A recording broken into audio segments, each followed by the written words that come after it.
The next speaker on my list is the distinguished representative of Malta, His Excellency Avariste Bartolo. Minister, you have the floor. Dear colleagues, thank you, Anne, for bringing us together. Best wishes for Zbigniew next to take over.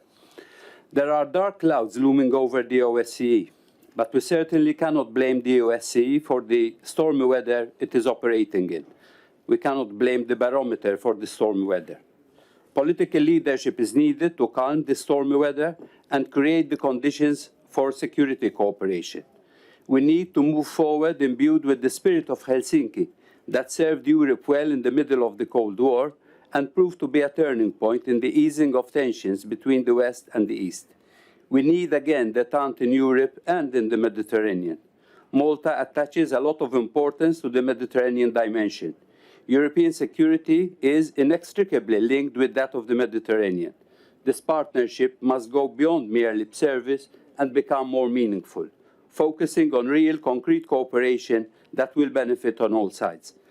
Dialogue and negotiation are mostly needed with those with whom we least agree. Our political environment has become so polarized that simply calling for hostile neighbors to sit together is dismissed as naive at best and denounced as a betrayal at worst. We set up alternative arrangements of fake multilateralism that often marginalize and exclude those we disagree with and withdraw into a bubble of like-minded countries and talk to ourselves. We are practicing politics as the continuation of war by other means, as the role of the military in formulating and implementing foreign policy is growing. The military-industrial complex has become an integral part of the export sector of the economy in different countries. The armaments industry needs new markets and so needs new tension and conflicts to justify the purchase of yet more armaments. The art of diplomacy is being degraded as foreign policy and arms deals become increasingly intertwined.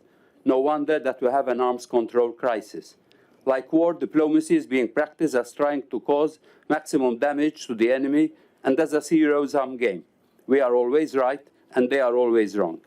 At the same time, countries using military powers continue to win wars but lose peace.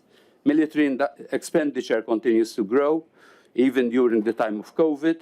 Budgets are always available for war, while spending on climate action, health, education, and humanitarian aid often face budget shortfalls. But even as enemies, we need to find ways of working together, not because we love our enemies and wish them well, but because we need to survive. Even our selfishness and narrow interests dictate that we cooperate with our enemies. We must not abandon attempts at regional cooperation. The OSCE is needed more than ever. Let us define at least what is workable as a minimum cooperation we must have to address our common challenges. The alternative is catastrophe. Thank you very much.